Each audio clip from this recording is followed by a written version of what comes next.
Isa naman kamalipayon nga adlaw mga abyan. Siyempre nakita niyo subong ka pa ni piyuta sa ang aton nga pukot. Kaya matisting kita ya panagat. Kaya pagpanagat isa ini ka number one sources sa pangabuyan diri sa higad sa Baybay or sa Cadiz City. So before sa tanan, limpyuhan ipiparalda na naton tanan. Let's go.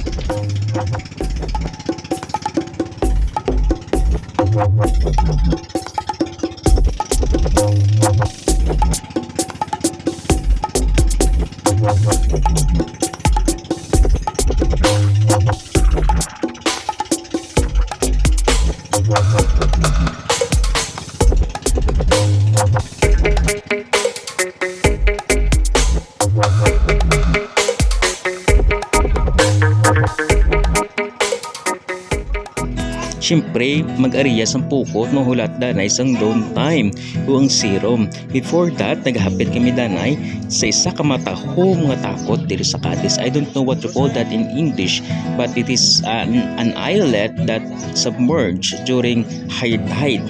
So makita naton matahong, so clear, kagdamo sang corals.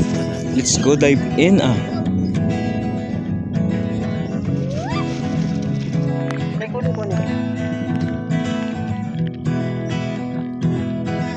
So we're done here diri sa takot. Nag-enjoy gid kami sa very clear kag manami nga ambience diri sa takot. So while we are waiting sa perfect time sa pagpanagat o sa pag-ariya sang pukot, mangita kami dali sang spot para sa pagpamunit. Amo ini ang ginahimo man sa manupanagat samtang nagahulat sila sang tinion sang pag-ariya kag sa pagbatak sang ila mga pukot. So let's go guys.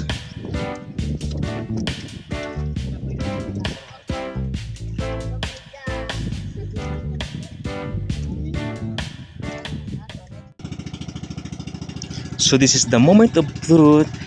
Tapos na kami pamunit and we're preparing now sa pag-ariya sa pukot. So we are looking now for the right spot sa pag-cast sang amon nga net. So everything now are all set. So testing na ni guys ha. Let's go!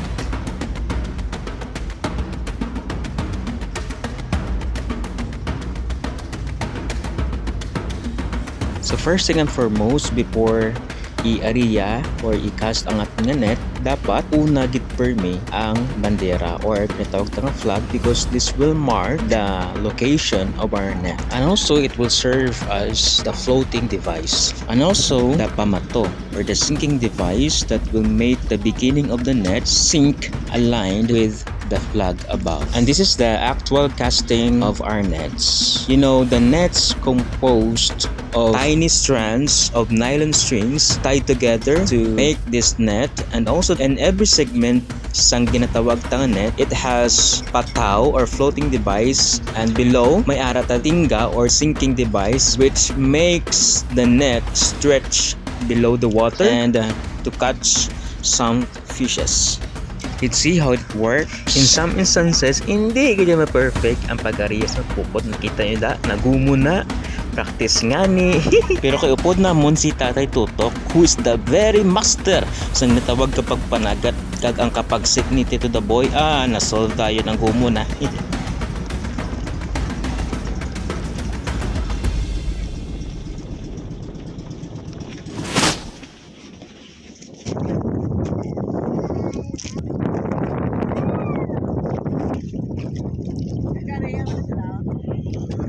Bago lang gid sila kapanaog sang laba-laba nga pukot yo lawig-lawigid kag medyo pala mo ipoy gid ang kamot sa nagariya.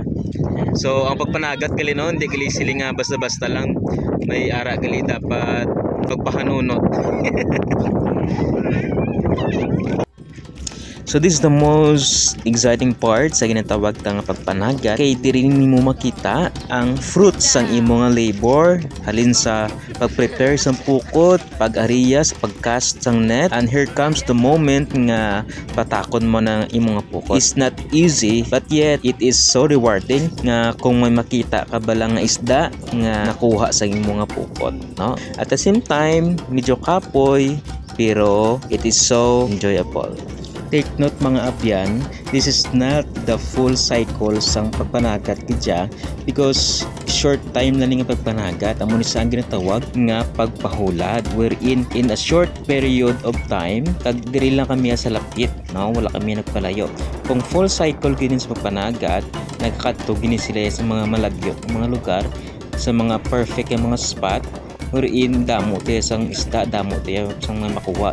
Sa amon diya nga pagpanagat ya, testing lang niya, practice nga ni. We appreciate all the hardworking fishermen out there. Salamat gid sa inyo nga pagpanguha sang isda kay may hara kami isda sa amon nga tagsa ka mga table, and also all the people who are working hard for their families. We salute you. And salamat gid mga abyan sa pagupod sa sini nga video sa ating pagpanagat. I hope nga nag-enjoy gid kita tanan kag nalingaw kita sa sini nga video. Ari ang among akwa. Thank you everyone. God bless. Stay safe. Bye-bye mga abyan.